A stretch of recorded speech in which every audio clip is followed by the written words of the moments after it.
2025至2026年度英超第16輪，史丹福橋上面，車路士主場對愛華頓。呢場波唔單止係積分榜中游、爭歐戰席位嘅關鍵戰，仲帶住一種歷史宿命感同埋現代戰術博弈嘅味道，都幾有戲劇性。車路士而家有25分，排喺聯賽第5，嚟到成季好關鍵嘅轉折位。主帥馬利斯卡啱啱先拎完上個月月度最佳教練，但球隊最近已經4場不勝，包括歐聯輸俾亞特蘭大，聯賽又不敵列斯聯，令到呢支倫敦豪門再一次陷入信任危機。今場仲要少咗中場核心卡些度，對佢哋成個攻守轉換體系可以話係致命打擊。反觀愛華頓，喺莫耶斯帶領之下，呢支老牌球會正經歷一個幾明顯嘅復興期。球隊而家攞住24分，排第7，只係落後車路士1分。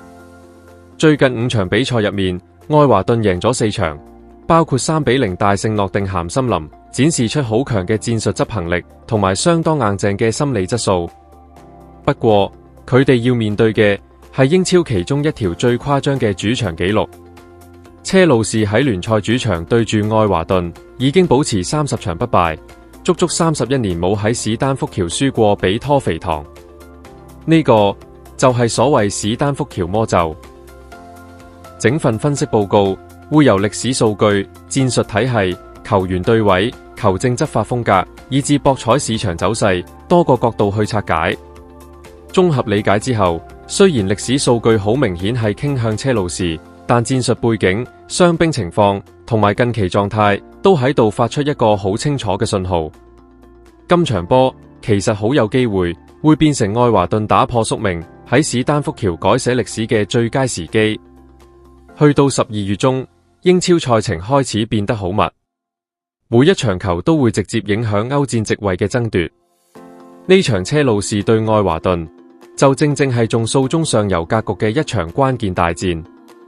車路士方面，佢哋而家排第5，有25分，已經同榜首阿仙奴拉開咗大約8分差距。身後追兵又非常接近，只要今場失分，甚至有機會跌出歐霸盃區域。咁樣唔單止會令成隊波士氣再受打擊，亦會加劇管理層同球迷對馬利斯卡執教能力嘅質疑。至於愛華頓，如果今場可以作客全取3分，就會反壓車路士上到前5位。對一支呢幾年經歷起跌嘅球會嚟講，呢個會係佢哋近年最強勢嘅半程成績之一。莫耶斯而家帶住一支狀態上緊升嘅隊伍，如果能夠作客擊敗傳統豪門，將會係佢哋重返歐洲賽場嘅重要宣言。喺場內戰術之外，今場波嘅外圍環境都充滿英國式嘅混亂，因為臨近聖誕檔期，全國交通壓力好大，好多英超球迷都要面對所謂聖誕出行地獄。週末各隊加埋總出行里數接近3800幾英里。車路士今場雖然喺主場出擊，唔使舟車勞頓，但全國性嘅節日焦慮、交通塞車，同樣會反映喺球迷情緒同場內氣氛。對愛華頓遠征球迷嚟講，呢啲困難反而可能令佢哋更加團結，用更大聲嘅支持去回應球隊近期好用嘅表現。兩隊而家喺球會氛圍同心理狀態方面有好鮮明嘅對比。車路士一邊係焦慮，愛華頓另一邊就係復興同信心。車路士喺11月嘅表現原本唔錯，包括3-0擊敗巴塞隆拿，令外界一度以為球隊已經行上正軌。但去到12月初，接連喺聯賽同歐聯輸波，輸俾列斯聯同亞特蘭大，暴露咗佢哋喺逆境之下缺乏領袖氣質同穩定性。馬利斯卡嘅頻密輪換亦備受批評，令球隊喺不停變陣之中失咗節奏同清晰方向。相反，愛華頓喺莫耶斯回巢之後，好似再一次揾返傳統拖肥糖嗰種硬朗精神，同時又加咗基亞利殊、尼戴耶呢啲技術型球員，令到佢哋喺保持硬淨嘅同時，多咗創造力同球感。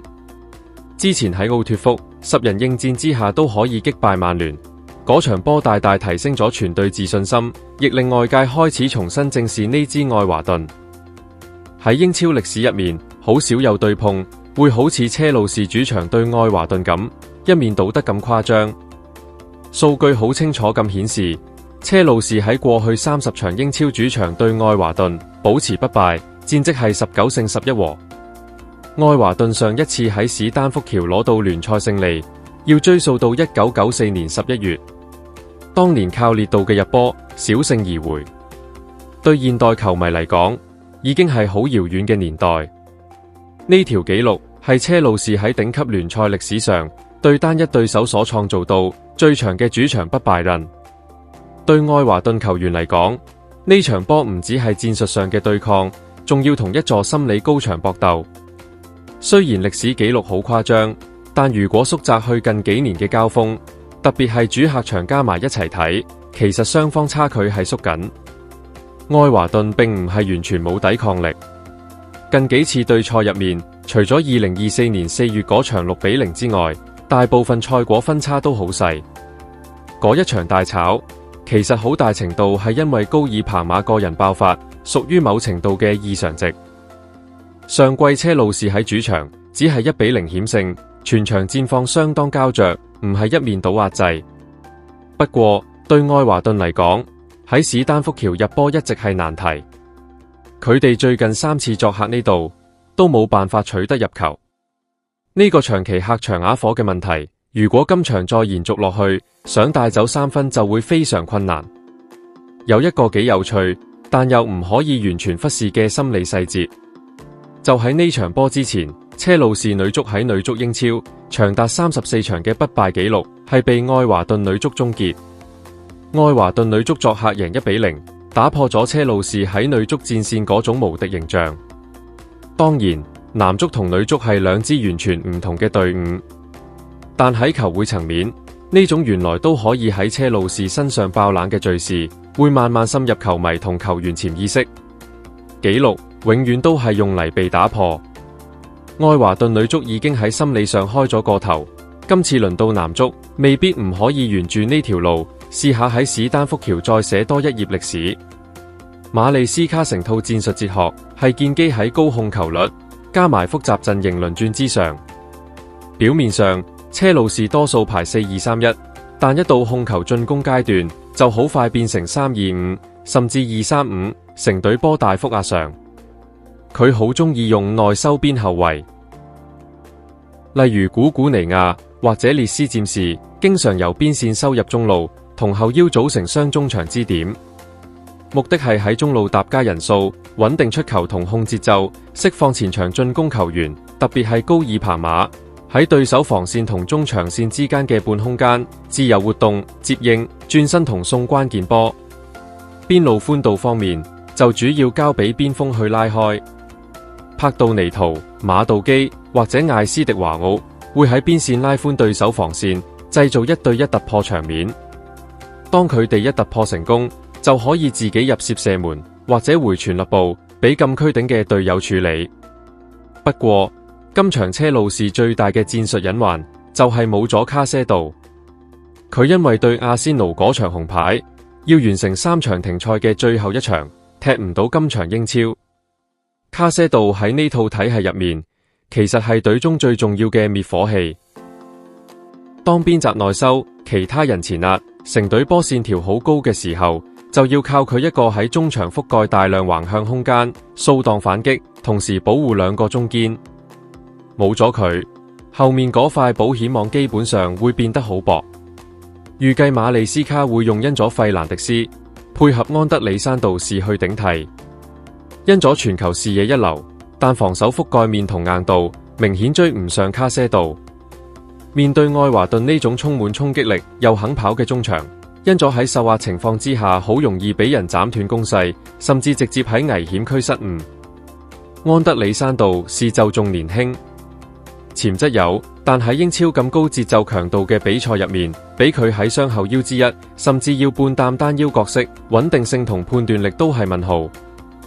呢個缺口早喺歐聯對亞特蘭大時已經暴露，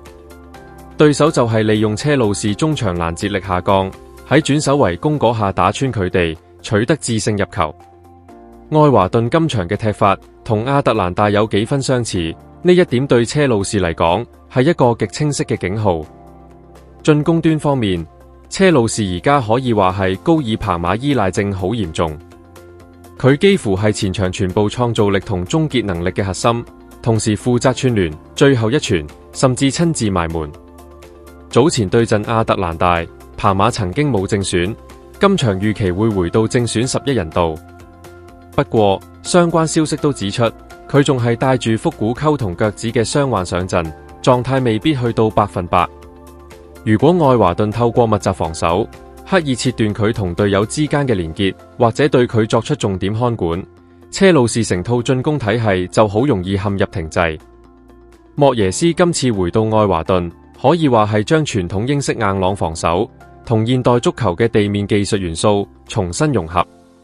面對強隊時，愛華頓好少會主動壓前，多數採用緊密嘅4-4-1-1或者4-5-1低位防守陣型。中堅方面，以達哥夫斯基加米高堅尼為核心，兩個都係好典型嘅英式中堅，喺低位防守特別有統治力。最近5場波入面，愛華頓有3場成功零封對手，就係靠住呢套結構收窄禁區前面空間，逼對手打冇乜質素嘅遠射同傳中。中場線上，古爾、占士加納，再加上有機會出場嘅杜斯貝利荷爾，會組成一個高強度嘅逼搶網。佢哋嘅風格都係肯跑、肯對抗，而且樂於喺中場做肢體碰撞。針對車路士冇咗卡些度呢個弱點，愛華頓嘅中場今場好大機會會更加大膽向前搶，集中喺恩佐身上做壓迫，同時利用車路士身後空位打反擊。同傳統印象中長傳衝吊拖肥糖唔同，今時今日嘅愛華頓多數多咗好多地面推進同持球能力。呢度兩個關鍵人物就係基亞利殊同尼戴耶。基亞利殊加盟之後，愛華頓喺左路嘅持球質量直接升級。佢好擅長喺高壓之下護球、轉身同搏犯規。喺被動階段，基亞利殊可以幫球隊穩住一下節奏，將對方犯規變成前場定位球機會。面對中意壓上助攻嘅車路士右閘，例如古斯圖，如果古斯圖喺前場失位，基亞利殊就會喺佢身後空檔接應反擊，內切射門或者送直線，好容易做到致命一擊。尼戴耶則提供速度同盤帶突破點，佢可以喺邊路帶波突破，或者內切攻擊禁區邊。報道亦提到，佢同基亞利殊喺邊路嘅配合，足以喺反擊中嚴重傷害車路士側翼同肋部防守。再加上杜斯貝利荷爾喺中路具備不俗向前推進能力，喺快速轉守為攻嘅場景，佢可以由中場中向帶波殺上去，變成多一個後排插上威脅點，令車路士防線更難兼顧。愛華頓喺定位球戰術上一向係英超前列，達哥夫斯基、米高堅尼同埋幾位身形高大嘅前鋒都係禁區內好具威脅嘅目標。加上莫耶斯一向重視死球設計，令佢哋喺角球同前場罰球入面經常可以創造高質素攻門機會。相反，車路士喺防守定位球方面一直存在混亂。早前對亞特蘭大嘅失波就係一個例子。今場如果愛華頓能夠充分利用基亞利殊頻密博得嘅前場罰球，加埋角球數量，很有可能喺死球環節佔到主導優勢。雖然車路士喺陣容厚度上仍然算係富有選擇，但關鍵位置嘅缺員已經嚴重影響咗戰術完整性。特別係防守中場同中堅兩條線，調整空間好有限。卡些度因紅牌停賽無法出場，失去咗呢個中場屏障，會直接令後防線暴露喺愛華頓反擊之下。高維爾同拉維亞因傷缺陣，削弱咗後場出球質量同中場防守層次。梅迪力因停賽而缺席，令邊路輪換少咗一個速度型選項。列斯占士需要負荷管理，未必可以全場正選踢足，右路攻守平衡會受影響。比較正面嘅係，韋斯利科芬拿已經由眼部受傷復出，可以稍為舒緩中堅人手問題。不過長期傷愈回歸，狀態始終需要時間調整。高爾彭馬雖然可以復出正選，但帶傷上陣，無形中亦增加風險。預計嘅4-2-3-1陣容大概會係山齊士把關。後防線由古斯圖、科芬拿、查洛巴同古古尼亞組成。雙中場係因佐佩安德里山道士。前場進攻三人組係艾斯迪華奧或者馬道基，加上中路嘅高爾彭馬，再配合右邊嘅柏杜尼圖。前鋒位置就喺祖奧柏度同尼高拉斯積遜之間作取捨。相對之下，愛華頓陣容就穩定得多，幾位重要球員停賽期滿或者傷愈歸隊，令莫耶斯喺排陣上相對比較鬆容。中場核心古爾可以喺停賽後復出，提升咗中路攔截同掃蕩能力。伊路保南同樣解禁，為中場輪換提供多一個可用人選。後防方面，班夫韋迪因腿筋受傷要缺席，理論上係一個損失，但以近期米高堅尼嘅表現，可以一定程度填補空缺。右閘史密斯高文因傷缺陣，影響就相對有限，因為佢已經唔係每場都正選。前線上，巴利喺肩傷康復後有望回到名單，甚至有機會直接擔任正選中鋒。若果情況需要，亦可以用比圖提供另一種身體對抗同制空點選擇。整體嚟講，愛華頓今場喺人腳狀態、清晰度同士氣上都處於一個相當理想嘅水平。今場其中一個最關鍵對位就係車路士右閘古斯圖對愛華頓左路核心基亞利殊。古斯圖最大特點係助攻慾望強，經常大幅壓上參與進攻，有時甚至會走入半空間幫手組織。問題係，一旦喺前場失位，佢身後就會留下一大塊空檔。而基亞利殊最擅長就係喺呢啲空檔接應，再慢慢加速向禁區推進。佢可以選擇內切射門，或者喺肋部送出直線，幫前鋒創造單刀。加上今場車路士中場冇咗卡些度，保衛能力自然下降。古斯圖身後嗰條防守走廊，如果守唔穩，就會變成愛華頓反擊嘅主要通道。另一個勝負關鍵喺中場，因咗費蘭迪斯要喺冇卡些度保護之下，獨力面對愛華頓嗰一隊絞肉機式中場。對面可能係古爾、占士加納，加埋杜斯貝利荷爾一齊向佢身上壓上。呢幾個人都係肯跑、肯逼搶，而且唔驚身體對抗。因咗一旦喺高壓之下控球失誤，轉身慢一步，比賽就好容易演變成佢一失，後防即刻見真章。如果佢能夠喺絞殺當中保持冷靜，穩定控球同出球節奏，車路士仲可以勉強掌控比賽。如果唔得，中場就會俾愛華頓一步一步食死。高爾爬馬今場好大機會喺中路同右肋頻繁游走，試圖用走位拉開愛華頓中堅，特別係達哥夫斯基。達哥夫斯基係典型英式中堅，對抗硬淨，頭槌好，但轉身速度偏慢。如果爬馬能夠喺禁區前面頻密接應，然後利用腳下技術同細節，以盤帶或撞牆去攻擊佢，確實有機會製造12碼或者黃牌危機。不過前提係愛華頓冇縮得太後。如果莫耶斯選擇深度低位防守，壓縮禁區前緣同肋部空間，再加多一個防守中場協防，爬馬好可能會陷入重圍。到時佢每次接應，身邊都會最少有2至3個藍衫壓住，難以輕易轉身同創造射門機會。數據層面嚟講，車路士今季場均入球大約喺 1.6 幾球左右，聽落唔差。但問題係，佢哋好多場明明領先在手，最後都守唔住。今季已經喺領先情況之下，流失咗唔少分數，反映出比賽控制力同心態都有漏洞。愛華頓就喺另一邊，最近5場有3場成功零封對手，預期失球 XGA 亦明顯下降。呢啲數據側面證明，莫耶斯重塑防守體系之後，對手要創造高質素入球機會已經冇咁容易。配合前場快速反擊，呢種 pattern 非常適合用嚟對付一支控球但防守唔穩嘅車路士。角球數據方面，車路士喺主場一向角球數偏高，主要源於佢哋長時間控球同邊路傳中。愛華頓今場如果選擇低位防守，解圍出底線嘅情況會更加多，預計車路士角球數容易去到一個頗高嘅水平，呢點亦喺部分市場上有相應嘅數字支持。今場主球證係巴馬爾，佢今季喺英超執法嘅場次入面，場均出黃牌大概3個半至接近4張之間，紅牌亦出過1次。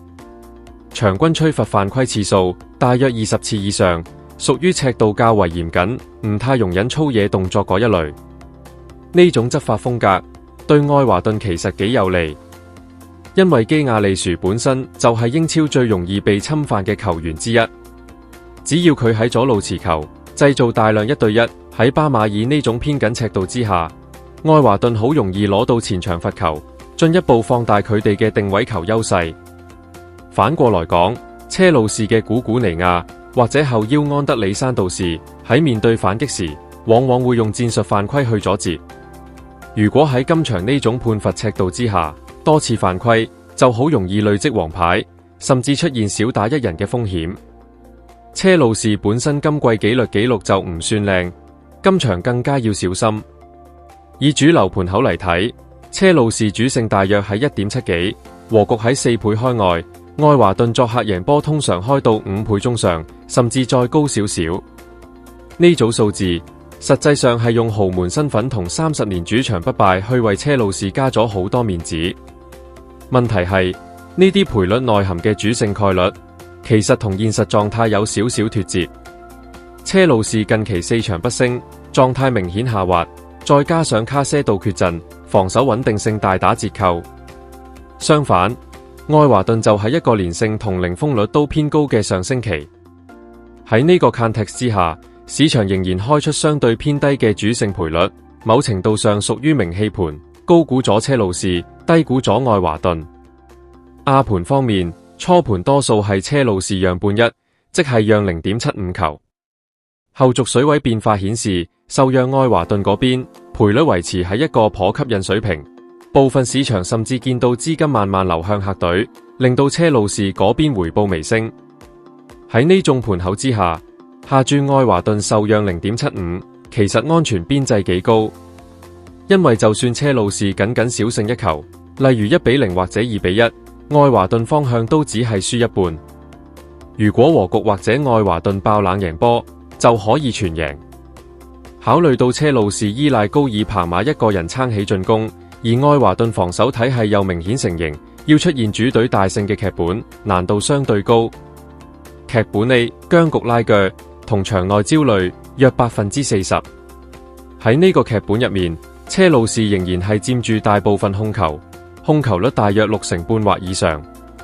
但面對愛華頓結構紮實嘅低位防守，創造唔到太多清晰嘅黃金機會，因咗喺中場頻頻受到壓迫，節奏俾愛華頓打亂。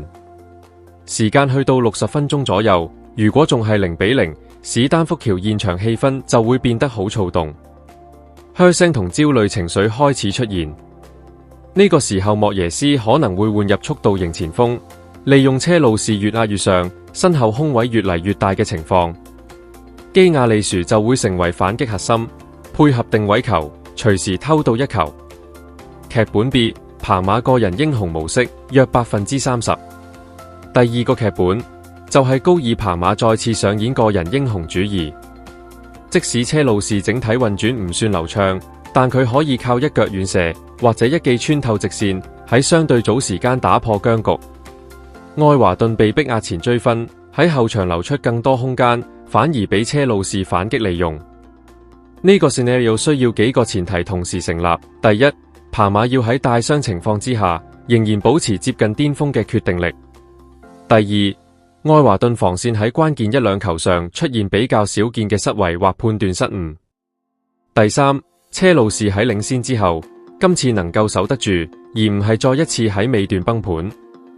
劇本 C 中場崩潰，主隊翻船約30%。第三個劇本就係車路士因為冇咗卡些道，中場完全頂唔住，因咗喺高壓之下屢次被斷。杜斯貝利荷爾同尼大耶喺中路同右肋反覆長驅直入，打穿防線。車路士後防又要兼顧基亞利殊喺左路嘅威脅，令整條防線顧此失彼。一旦早段失波，馬利斯卡很可能會用更激進嘅調整去搏，進一步拉大防守風險。喺心理壓力、本身狀態同戰術結構多重夾擊之下，唔排除會重演對列斯聯時嗰種混亂場面，最終喺主場翻船輸波。綜合評估同比分建議：綜合歷史紀錄、現時狀態、戰術對位同人腳情況，車路士其實正面對一場完美風暴式嘅考驗。主力後腰停賽，球隊士氣低落，賽程密集帶嚟疲勞，再加上對手狀態正佳，風格上又剛好克制自己。30年主場不敗紀錄喺呢種背景之下，反而更似一座隨時會塌嘅大山。愛華頓而家擁有喺史丹福橋帶走分數，甚至創造歷史所需要嘅幾乎全部條件。佢哋有足夠防守硬度去限制高爾帕馬，又有反擊速度同定位球優勢去刺穿車路士後防。最合理嘅大方向係一場勢均力敵嘅和局，而愛華頓爆冷全取3分嘅可能性，亦絕對唔可以忽視。比較貼地嘅比分預測，首選係1-1打和，反映車路士有一定控球優勢，但長期破唔開對手防線，同時又難以完全封鎖愛華頓反擊。次選就係愛華頓2-1作客小勝，象徵住車路士喺最脆弱嘅時刻，終於為呢條30年主場不敗紀錄付出代價。